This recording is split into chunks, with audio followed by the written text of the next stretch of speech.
In early 2022, a content creator named Kane Pixels released a video called The Backrooms, Found Footage.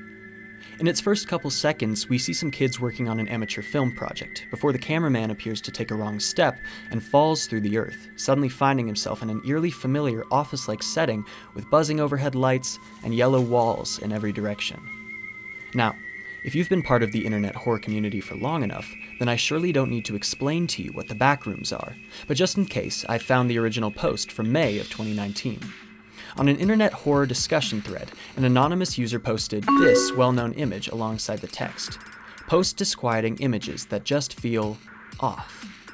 Other users responded with a number of images that might also be familiar to those interested in the idea of liminal spaces, which I can see myself making a video about in the future, until, eventually, another anonymous user responded to the original post with the haunting words, "If you're not careful, and you no-clip out of reality in the wrong areas, you'll end up in the backrooms, where it's nothing but the stink of old moist carpet, the madness of mono yellow, the endless background noise of fluorescent lights at maximum hum buzz, and approximately 600 million square miles of randomly segmented empty rooms to be trapped in.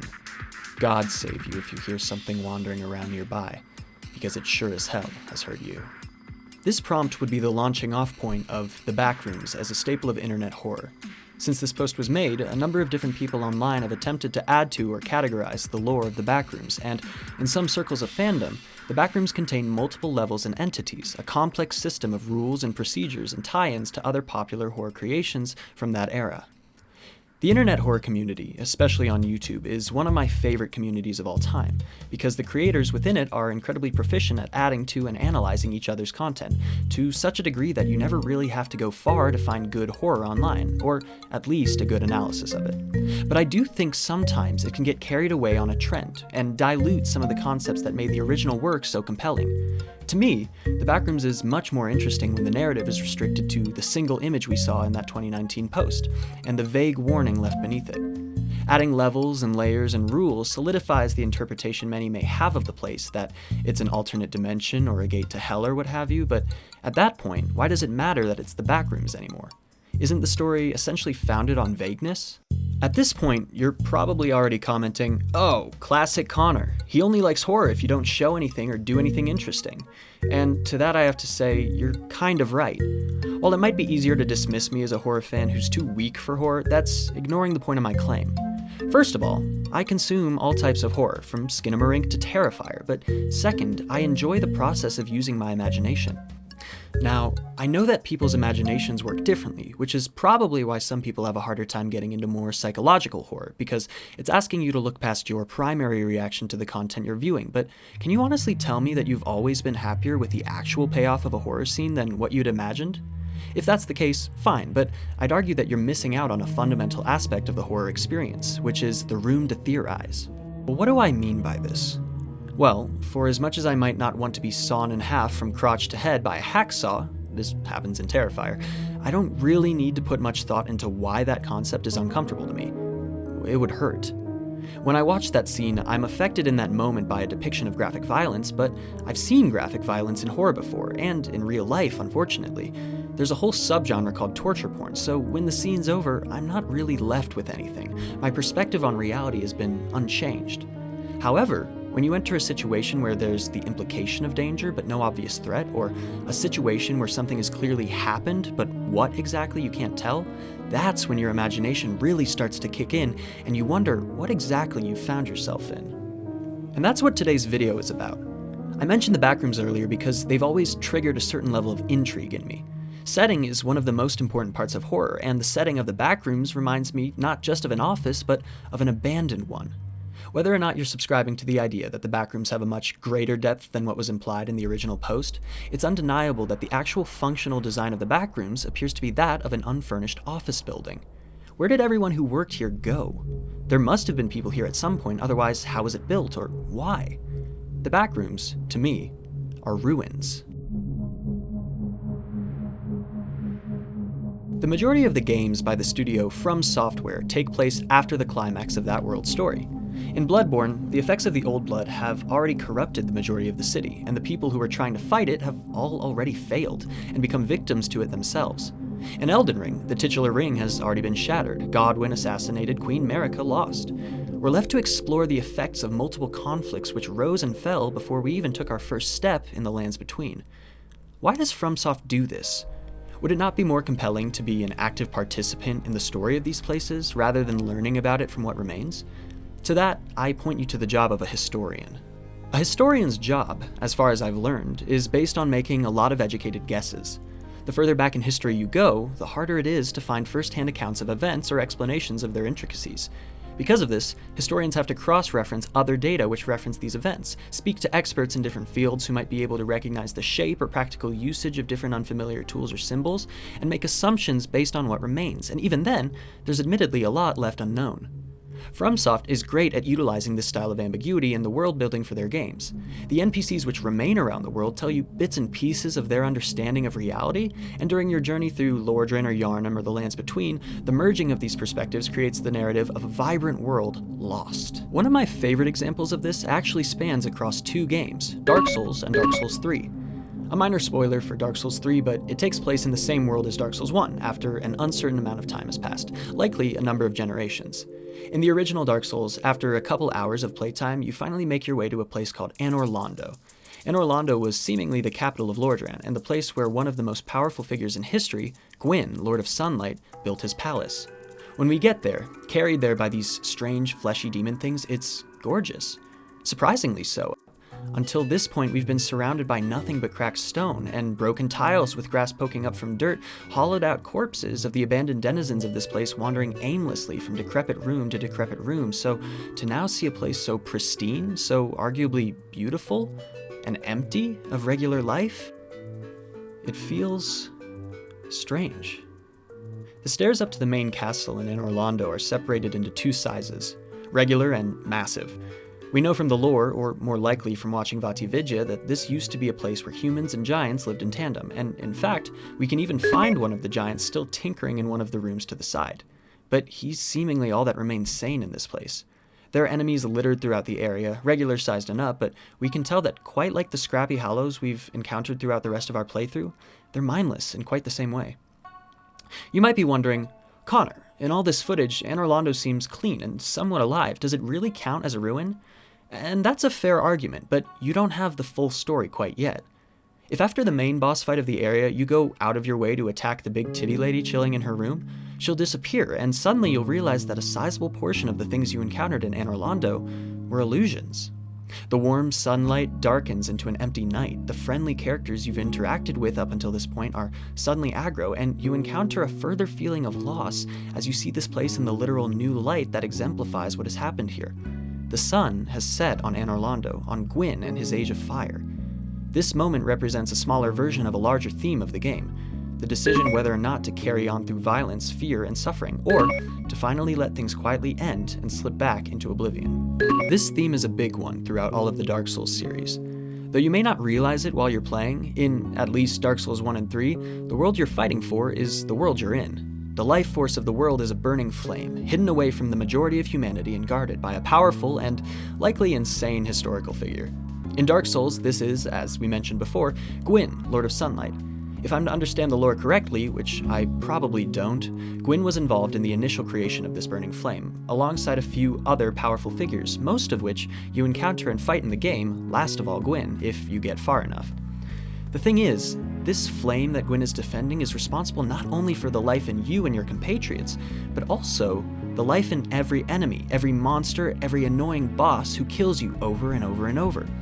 Lordran is an interesting place to traverse through because the majority of it is filled with creatures of mindless destruction and the occasional surviving adventurer, who often finds themselves dead or in drastically worse circumstances than when they began by the end of their questline. The point is, the world you're fighting for isn't necessarily a good one, and that's why so much of the question of the first game is whether or not you'll rekindle the first flame at all. Would it not be better to just end this cycle of rebuilding and destruction? I'm reminded, to take a brief tangent, of the rebuilding efforts in coastal areas which have been hit by a hurricane or tsunami. Places built by the water, at constant risk of being affected by an environment wildly outside of their control. The argument that always begins to spread when one of these tragedies wrecks a community like that is it even worth it to try to rebuild in that same spot? It's a kind of bleak argument, one with the subtext that an entire group of displaced people should be even further displaced from their home, and yet there's a salient point being made at the same time. If you're in a place that's just going to be destroyed again, why even bother rebuilding? Human stubbornness is one of those qualities which I believe can be both hugely positive and hugely negative. The positive side is that humans are capable of enacting a lot of change in their world if they refuse to be stopped, and that can be good change. Protesting, writing, physically working, with enough determination, these practices do produce some effects, usually on a more bureaucratic level, but it works nonetheless. The bad side of this stubbornness, though, is that people can become committed to something which is not worth it. There's the idea of a thing called the sunk cost fallacy, which essentially lays out that we have a tendency to continue working towards something, even something which is currently hurting us more than it's helping us, if we feel we've invested a significant amount of our time into it. So, if you've been living near the ocean in Florida for 20 years and watched your house get swept away by some natural disaster, the thought of, "I've lived here my whole life, and damn it, I'm not going to stop now," might occur to you. And while you're not bad or stupid or even technically wrong as a person for thinking this, you are playing into the sunk cost fallacy. In Dark Souls 1, the cycle of the flame beginning to dwindle and being rekindled is early in its process. It hasn't been going on for too long. That's why, though you have the choice as a player, the rekindling of the first flame is the canon ending of Dark Souls 1. The series goes on as if you've made the decision to keep fighting through this strange land, experiencing hardship but remaining alive, carrying on despite a number of circumstances which might imply that you shouldn't. In Dark Souls 3, though, this cycle has been going on for a long time. The world experiences strange and terrible life. That life begins to decay and grow more desperate, and then someone rekindles the fire and keeps things going for an undefined amount of time further. The issue is, after a certain amount of rekindling, there's just not much left anyway.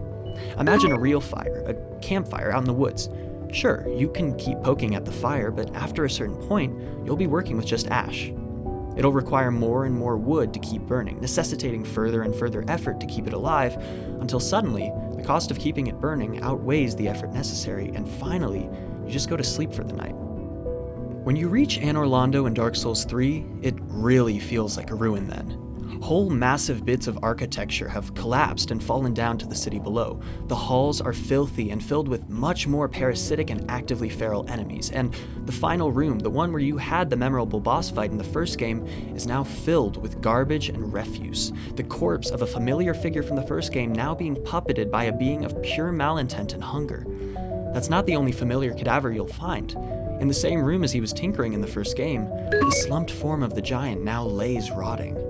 If you play these games in order, you're hit twice. First, with a strange confusion as you see the transition from kingdom to ruin being played out in Dark Souls 1, and then again later as you see the decay for what it truly is, the ending of an entire way of life permanently with no hope of resuscitation. We have proof here it didn't matter whether or not we rekindled the flame, whether or not 100 people did between this game and the first. Nothing changed. Gwyn didn't return to the throne. Humanity didn't become the dominant species once again. It all stayed the same. In fact, it only got worse. This is the big theme of Dark Souls 3, that no matter what you do, eventually, there will be nothing left. Jacob Geller has a fantastic video on this concept where he ties the plot of I'm thinking of ending things to the struggle represented by Dark Souls 3's plot. I highly recommend it.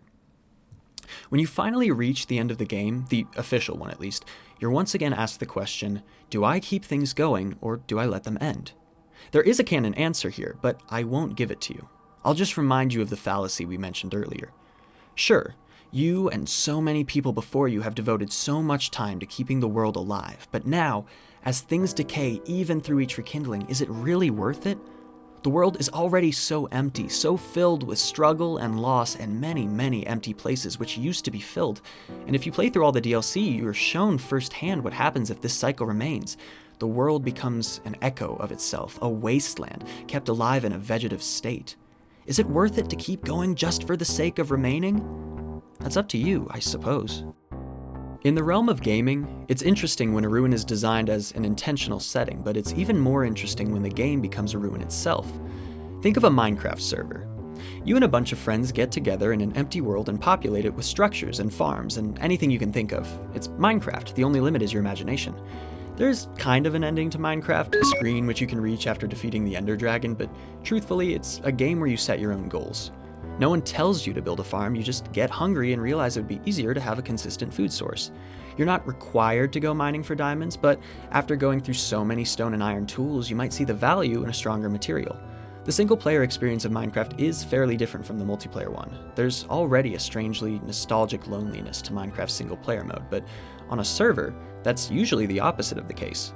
In a larger group, the world of your server develops rapidly as multiple players work together to create a space which is fun and interesting for everyone involved. Over the course of days or weeks, the place becomes a very specific monument to the efforts and creativity of the group of people operating within. But all things must come to an end. Eventually, the server begins to thin out. People lose their drive for Minecraft, as the urge does tend to come in waves, or they get busy, or find a new game or server to play on, and before you know it, the majority of the time, there are no players on that server. Have you ever logged into a server like that and just walked around? Set actual tasks to the side and just took the time to explore a place which used to be filled with so many people? It's a really weird feeling. The things you've built are familiar, sure, but now you can finally go anywhere. No one's defending their property, no one cares if you take from their farm. It's interesting to walk into a friend's base and really take in the personality put into the place. The decorations they placed on the walls, the layout of their base, the name of their pet, which is still sitting on their bed waiting for them to come back. You can finally open their chest and see the diamonds and emeralds and netherite they worked so hard to acquire and keep safe, now essentially useless where they sit. I think this version of a ruin is so striking to me because the connection isn't implied, it's real. In Fallout 4, we're given a house and a partner and a son and expected to feel bad as those things are taken away from us or changed, but in reality, I wasn't married to this character before a couple minutes ago, and so any grief I feel for their death is more roleplay than anything. Sure, I've seen the house as it was, and Sean as a baby and not an old man, but that's surface level to me. I didn't actually build the life that was stripped away from me. In Minecraft, though, you feel it. The memories are real, the PvPs you had, the building projects you and your friends worked on together, the trades and jokes you made. They happened in this place during its development. The ruins aren't represented simply by empty buildings like the environmental storytelling in Fallout, they're represented by the comparison you make to earlier times. Because even if it was a totally empty server where nothing got built and people just played around and hit each other, every path you walked, every ravine you explored, and every lake you swam through holds a portion of the memory of playing with others. Others who are now gone. This idea can be extended past gaming spaces. Really, any place where people used to communicate with each other that's now empty fulfills the same lonely quality. A Discord server, a Reddit thread about an old piece of media, a text conversation from an ended relationship, they all represent in one way or another the ending of an era. Usually a more personal one, but an era nonetheless. The interesting thing about these types of ruins is that they're usually not intentionally created. In fact, almost no ruins are, probably by definition. Except, there's this one example I think of all the time. A ruin that, all things considered, is in the early stages of being planned. This might surprise you, but nuclear waste is incredibly dangerous. Radioactivity is carcinogenic, which means it can cause cancer. It can cause horrific environmental damage if not properly cared for, and it's hugely damaging to cells, with the capacity to mutate DNA. There are 88,000 metric tons of spent fuel from nuclear power plants in the US, with around 2,000 tons added each year. This fuel is currently held in massive concrete containers, but the solution is not permanent. What would you do if you had that much dangerous material around? Material that can remain dangerous for millions of years. How would you make sure it was never released? In the middle of the New Mexico desert is a place called the Waste Isolation Pilot Plant, or WIP for short. Essentially, it's an incredibly removed underground storage facility that can house 6.2 million cubic feet of true waste. True, or transuranic radioactive waste, according to the government website of the US Environmental Protection Agency, is waste that is composed of man-made radioactive materials that are heavier than uranium, i.e. have an atomic number greater than 92. Now, I don't know what that means, because I don't know if you've noticed I'm a shitty horror YouTuber, not a scientist, but the important part speaks for itself. In the desert, they're working on creating a space which can safely house radioactive waste for a long time. The only issue is that the people responsible for storing that waste won't be there forever, which also means they won't be able to explain to future generations, especially those far in the future, the danger which exists below the surface. And so, the question of how to indicate universally the danger of nuclear radiation has become a topic of discussion in relation to this project. Sandia National Laboratories, a research and development laboratory of the NNSA, posed one idea in 1993 of how to communicate to future generations that I've always found very striking. The idea is that a message would be left very obviously in English, French, Spanish, Chinese, Arabic, Russian, and Navajo. This message would briefly and clearly explain the threat of continuing exploration around this area to unknowing individuals. A given example by the same laboratory of what this message might entail has become very popular in referencing this project. It reads as follows: "This place is a message, and part of a system of messages. Pay attention to it. Sending this message was important to us. We considered ourselves to be a powerful culture. This place is not a place of honor. No highly esteemed deed is commemorated here. Nothing valued is here. What is here was dangerous and repulsive to us. This message is a warning about danger.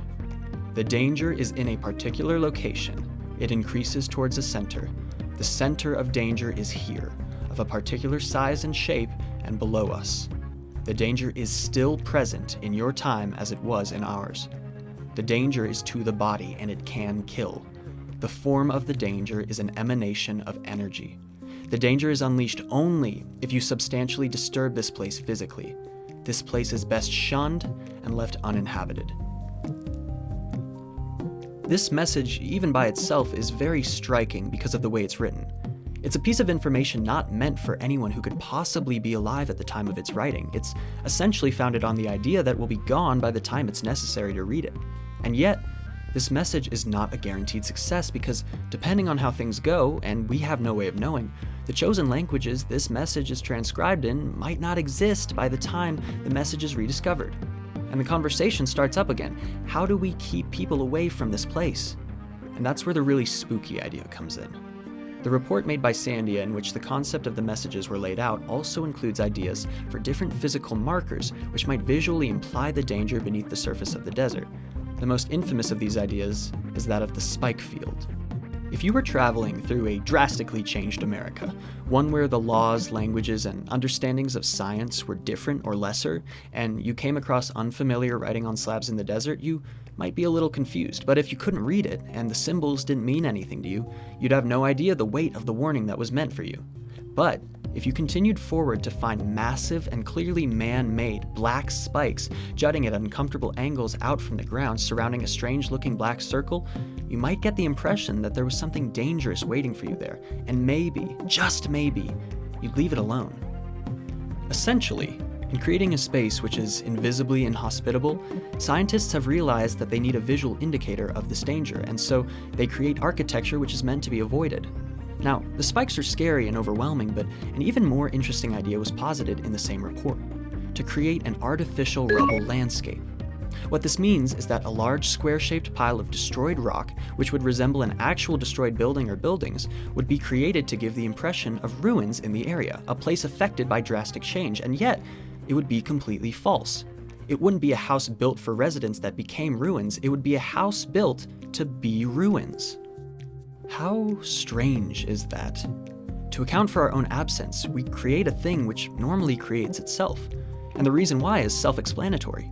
Ruins represent failure, a fall, an overwhelming change in what is normal for a location. For a place to be ruins, at least most of the time, there have to have been people there at some point, and something had to happen to them. So, would the ruins in New Mexico be false because we built them to appear empty, or would they be real? Honestly, I think it's the latter. Sure, we never lived there, but their very form represents just the same thing, a reality where we used to exist and don't anymore. Maybe there was no disaster that killed us, just time, but the monument to our absence stands either way. And to the individual witness, it tells the same story. People were here, and now they're not, and there's a reason for it. A written message is good if you can read it, and giant spikes are certainly off-putting, but nothing speaks more to danger than human absence. And yet, perhaps the most horrifying concept of all is our fascination with them.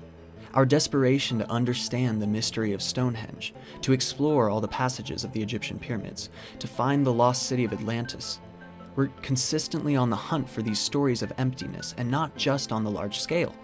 There's this thing called urban exploration, which is pretty popular with younger generations.